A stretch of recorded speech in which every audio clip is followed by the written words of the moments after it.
Speaking English is one thing, but sounding persuasive in English, using this language in a business or social setting in a way that helps you get what you need, that may still feel impossible for you as an intermediate student of English, since it's not your first language. And you're right, studies do show people are usually more persuasive in their native tongue, unsurprisingly, which means English learners often feel at a disadvantage in an increasingly global world where English has become the lingua franca. But here's the good news.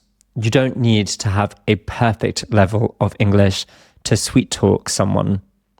Even at an intermediate level, you can use a few simple tricks, which we'll see shortly, to make your English sound stronger, clearer, and more convincing. This episode is made for you, intermediate learners of English who want to sound persuasive without needing to be perfect. Welcome back to English and Beyond. I'm Oliver, an English, Latin and Spanish teacher from the UK. And today we're going to explore how to be persuasive in English. We've got many tough words in today's episode, so if you need some help working out what they mean, please head to www.morethan.alanguage.com, where you'll find a transcript and vocabulary flashcards for free, no cost. Now, persuasion is not some magic skill. It's simply the art of making people listen and take your ideas seriously. Every language has ways of doing it, but English has a few particular strengths that make it especially powerful. In this episode, I'll show you what makes speech persuasive in any language, why English in particular can actually help you be convincing, how two famous speakers, Barack Obama and Winston Churchill, used simple tricks that you can borrow, and finally, a demonstration of how the same weak argument can be transformed into something more powerful. Soon you'll be well on your way to getting whatever you want in English, whether that be a promotion or something in your personal life. Let's begin with a simple truth. Persuasion often looks similar across languages. If you want to convince someone, you need three things. First, structure.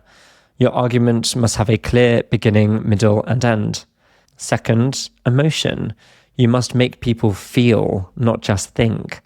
And third, rhythm, because people remember sound almost as much as meaning.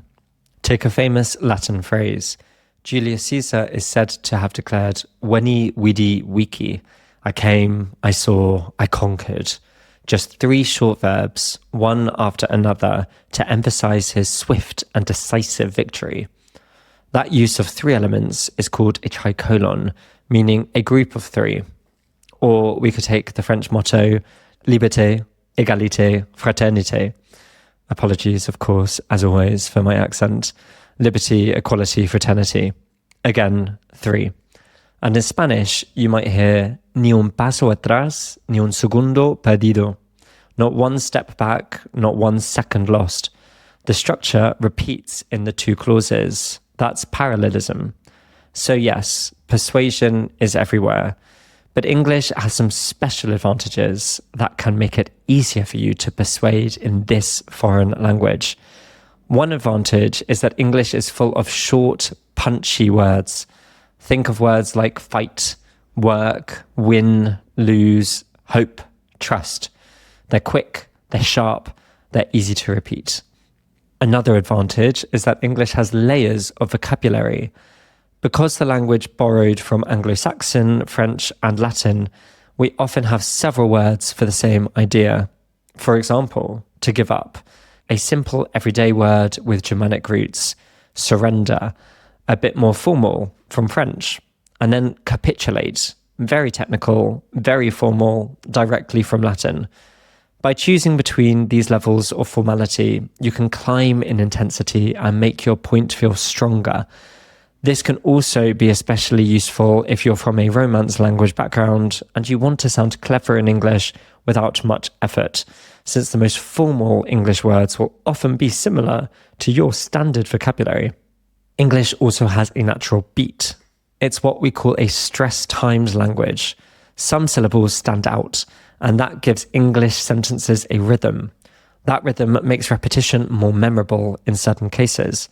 Think of the famous translation from Caesar's earlier quotation, "We came, we saw, we conquered." It hits 3 beats, like a drum, with a special emphasis on the final, longer word. And finally, English is really rich in alliteration. That's when words start with the same sound.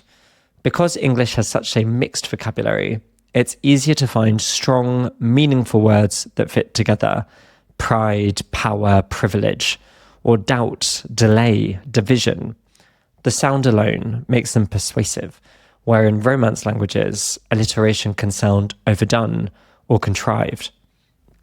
Now, when we want to see how these techniques can be put into action, we can learn a lot by studying how famous political speakers use English. Now, of course, you don't have to agree with someone's politics or even like them as a person to realize that the fact that they got to the top level of government in each case makes their speechcraft worth studying. Take Barack Obama. In one of his most famous speeches, introducing himself to the country in 2004, he said, "There is not a liberal America and a conservative America. There is the United States of America." Here he uses antithesis. That's when you place opposites side by side, liberal versus conservative, and then he collapses them into unity, the United States. The sentence has balance. The repetition of the word America reinforces that, and the rhythm of the whole sentence makes it stick. Immediately afterwards, he expanded the idea. There is not a black America and a white America and Latino America and Asian America. There's the United States of America. This is a textbook example of repetition. More precisely, it's called anaphora, meaning he starts each part with the same phrase, "There is not." The repetition builds rhythm. We expect him to list 3 groups, black, white, Latino, and then he adds a 4th, Asian. That little surprise breaks the rhythm and makes the line even more inclusive, making his point that America is a country made of many different cultures, but that it is nonetheless a single country. And he ends this point with that strong statement repeated from the previous one, "There's the United States of America." Now, let's move on to Winston Churchill. His style and his circumstances were very different, but his speech was just as effective. Think of this line from 1940, during the Battle of France campaign of World War II. He said, "We shall fight them on the beaches, we shall fight them on the landing grounds, we shall fight in the fields and in the streets, we shall fight in the hills, we shall never surrender." That's pure anaphora. That's great repetition. The same beginning repeated again and again. We shall fight. Each repetition builds rhythm and determination. The speech doesn't just say the British people will resist. It makes you feel the resistance. Another very subtle effect. The final word of each clause was Anglo-Saxon in its root until that final word, surrender, which he promised the country it would never do. Surrender, in contrast to the other words, is French.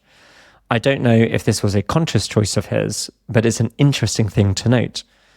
Or another famous example, never in the field of human conflict was so much owed by so many to so few. Here, Churchill uses contrast, the many versus the few, and compresses it into a single memorable line. It's short, it's clear, and it sticks. So, Obama shows us the power of rhythm and inclusivity. Churchill shows us the power of repetition and contrast. Different styles, but the same lesson. Persuasive English doesn't need complicated vocabulary. It needs rhythm, clarity, and emotional force. Now, let's make this practical. Imagine you're the CEO, the boss of a company, and another company is trying to take your company over to buy out the shareholders. You don't agree with the terms of the deal, you don't think the offer is very good, and you need to persuade your shareholders not to sell. Here we can hear a weak version. I don't think we should sell this company because, well, we did build it ourselves after all.